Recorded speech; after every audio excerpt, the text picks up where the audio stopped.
you have enough faith to be an atheist? Yes, it requires faith to be an atheist, to be convinced that there is no God. The word faith usually conjures up religion in most people's minds, but there are many other non-religious contexts where people show that they have faith. For example, the sport of parachuting requires faith that the parachute was packed correctly, and faith that parachutes function properly almost all of the time. But even those of us who don't skydive show by our actions that we have faith in our car's braking system, and faith that the bank will give us our money when we go to withdraw it. Some show that they have enough faith to be a skydiver, and most everyone shows they have enough faith to be a car driver or to be a bank depositor. Why, though, do I say it requires faith to be an atheist? An atheist may reply, I simply don't believe in religion, so no faith is required not to believe. That might be true if not believing in God left a complete vacuum and wasn't replaced by other beliefs. But an atheist actually does believe in other things, beliefs that are required in place of God. And those things that the atheist believes in, those things require faith to believe them. Here are some examples. In a moment, we'll look at some of these in more detail, but an atheist needs faith to believe that everything in the universe came from nothing. An atheist needs faith to believe that the mathematical laws of motion that govern how the stars and planets move, that those laws invented themselves. An atheist needs faith to believe that all the material in the universe just happened to come arranged in neat building blocks, basic elements. An atheist needs faith to believe that life came from non-living matter, something that's never been seen to happen. An atheist needs faith to believe that intelligence came by accident in a universe without intelligence. An atheist needs faith to believe that each of the millions upon millions of different living creatures all came about through a series of accidents. An atheist needs faith to believe that beauty in nature, colorful flowers and birds, for example, just develop their beauty by accident. An atheist needs faith to believe that the high virtues of love and charity and benevolence all came by accident. As an atheist, you need faith to believe that the person who means the most to you, your mate, your grandchild, your hero, whoever that may be, is just the result of a series of chemical accidents. An atheist needs faith to face death with the belief that it was all for nothing, that their whole life was meaningless, just a complex chemical reaction that somehow developed self-awareness. Do you have enough faith to be an atheist? We can't avoid the fact that we live in a world and a universe that is much larger than ourselves. We live on an Earth that is 8,000 miles in diameter and that is warmed and lit up by a much larger sun, and that is also surrounded by more planets and stars and galaxies than we can count. The naked eye gives us a glimpse of this, and modern telescopes reveal countless more stars and galaxies, a universe larger than we can imagine. Written thousands of years ago in the language of simple shepherds and farmers, the Bible explains it this way. In the beginning, God created the heavens and the earth. Atheists used to counter that by saying that the universe always existed, and so it didn't need a creator. But then modern astronomers discovered that the universe is expanding, with all the galaxies spreading out away from each other at tremendous speed, like a giant dust cloud from a huge explosion ages ago. They trace back all that outward motion to a big bang that began the whole thing. This animation pictures galaxies forming as they move apart from each other. That Big Bang theory explains that the entire universe, all the stars and planets and galaxies, originally did not exist at all. There was nothing at all, just emptiness everywhere. And then a big bang, a gigantic explosion, suddenly occurred, they say, and brought everything into existence, hurling stuff in every direction. The exploding matter then followed the laws of motion and began forming itself into galaxies, stars, and planets, they say, all moving away from each other at high speed, like the expanding dust cloud from an explosion. And that's why scientists say we find ourselves in an expanding universe full of matter and energy.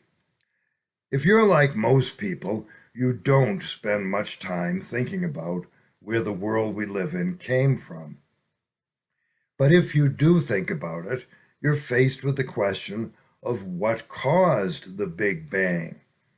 For the believer in God, the answer is simple.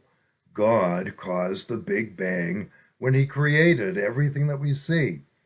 The invisible, non-material God was already there with all the power and energy at his disposal, and he used energy to create matter. Scientists figured out how to turn matter into energy using Albert Einstein's formula E equals mc squared, or energy equals matter times the speed of light squared. An atomic bomb converts matter into energy. So the formula must also work in reverse, as when God used energy to create matter. And that's essentially how the Bible describes the creation of the stars, by God's mighty strength and power, energy at his disposal. Isaiah says, "Raise your eyes on high and see, who has created these stars? The one who brings out their multitude by number. He calls them all by name. Because of the greatness of his might and the strength of his power, not one of them is missing." God created visible matter, the material of the universe, from invisible energy. The New Testament letter of Hebrews says, "By faith we understand that the universe was created by the word of God, so that what is seen was not made out of things that are visible." We were not there to see that happen, of course, so it takes faith to believe that God created the universe. But when atheists deny that God did this, the alternative that the atheists propose also takes faith to believe, more faith than it takes to believe in a divine creator. It takes faith for atheists to believe that everything in the universe came from a big bang that occurred for no apparent reason. The atheists believe that everything suddenly came from nothing for no apparent reason.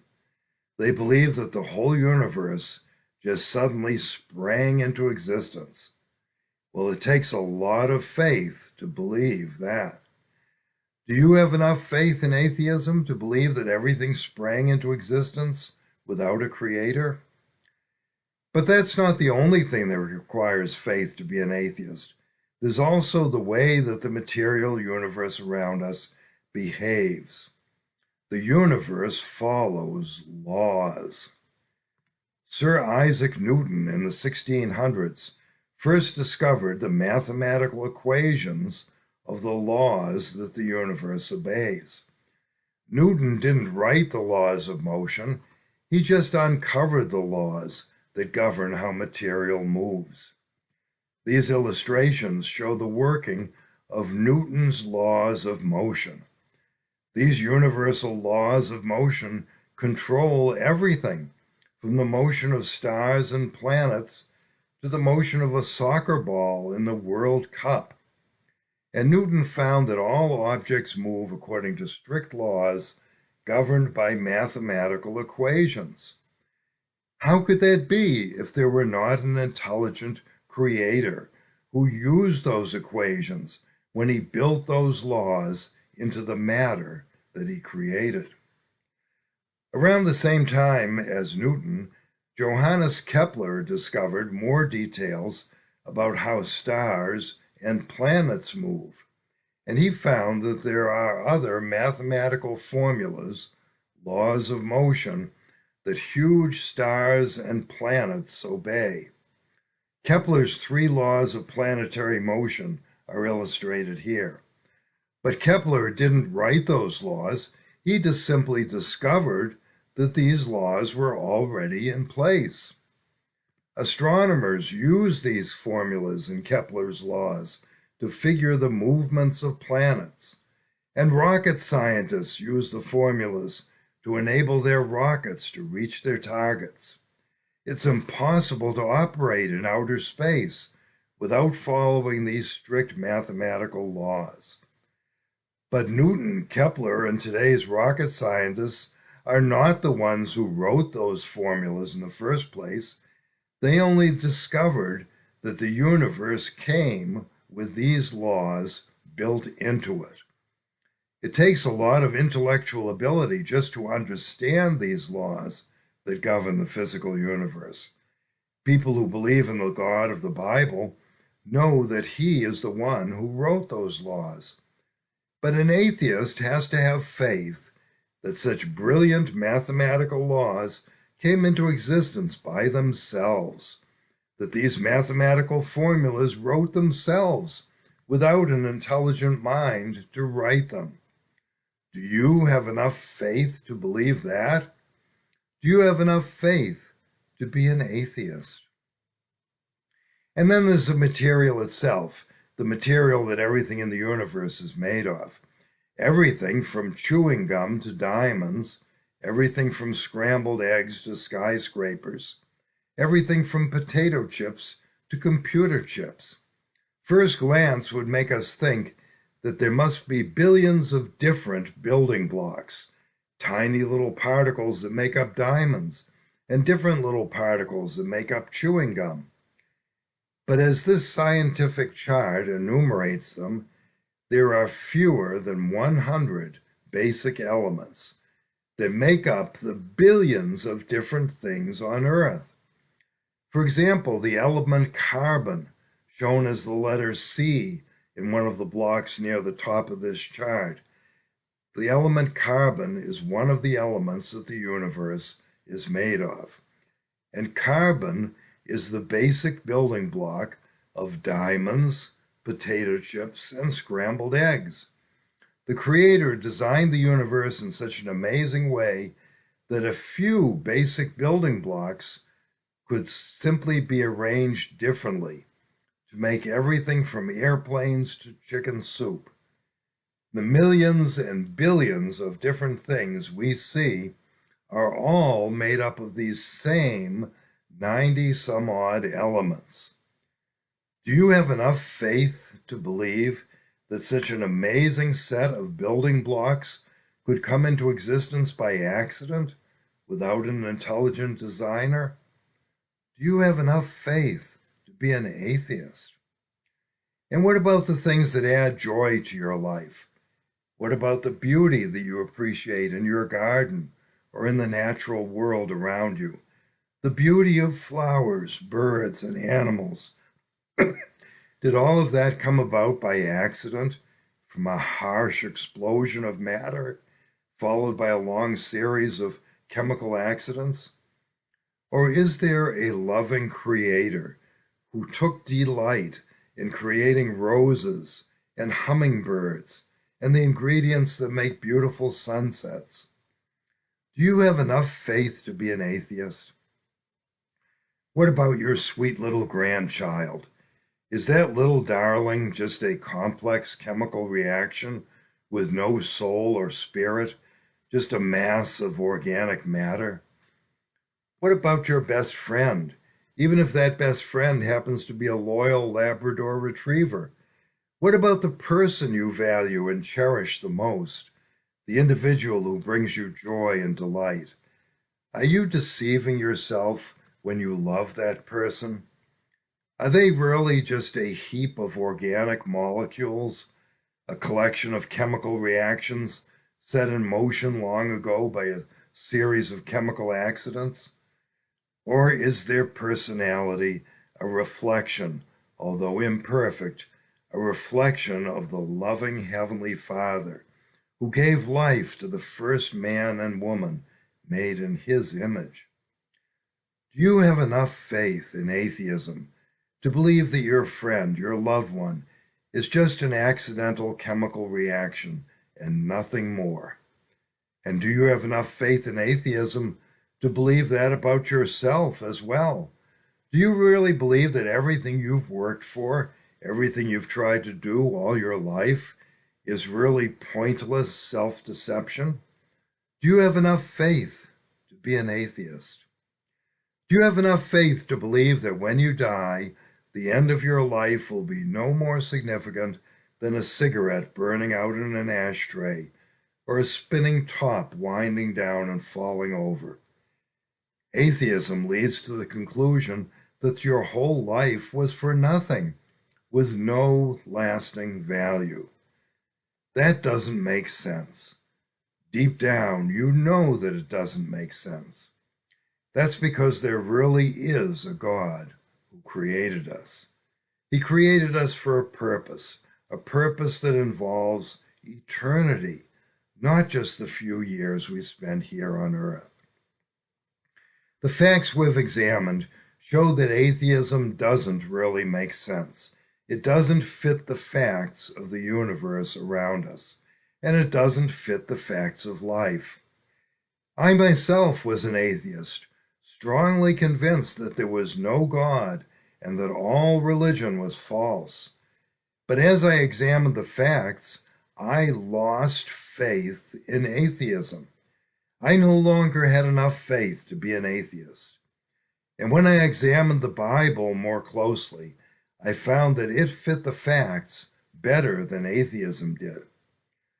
Most religions, unfortunately, misrepresent the Bible and misrepresent the God of the Bible. If you've rejected the Bible due to what religious people told you that it said, why not give the Bible a chance to speak for itself? The Bible tells us that we were not created for nothing, and that we have eternity ahead of us. And it tells us that God is not like the religious people who misrepresent Him and who misrepresent what He says in the Bible. Give the Bible a chance and read it for yourself. If you grasp what the Bible actually says, you will no longer have enough faith to be an atheist. Pastor David Reed has authored numerous books, served as a contributing editor of Dr. Walter Martin's Christian Research Journal, taught at Spurgeon's in London, and pastored Emmanuel Baptist Church in New Bedford, Massachusetts. He now provides these worship services for individuals at home and free to use by small groups and churches. This Bible Nook ministry hosts a weekly remote Bible study and prayer meeting at 7 p.m. Eastern Time on Wednesdays, except for a brief recess July and August and certain holidays.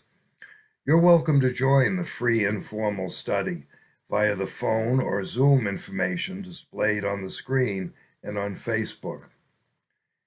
Bible Nook also provides free online Bible resources that are also available in print, and resources explaining Bible prophecy, as well as resources to help you respond to the cults. Our videos of worship services and messages remain available for streaming on Facebook and YouTube. We provide traditional worship services for believers who otherwise would not have them because they're confined to the home or they don't have a nearby church that sings traditional hymns and preaches Bible messages. And our messages proclaiming and upholding the gospel of Christ reach millions of people, one message alone scoring 250,000 views. To maintain our freedom of speech, we have not applied to the government for their approval as a 501c3 ministry, but all the gifts we receive go to the expense of spreading Bible messages. If you are being blessed by this ministry, or if the Lord moves your heart to spend some of your resources on our gospel outreach, you can do so via the donate button at BibleNook.com or by sending a check to the address shown on the screen.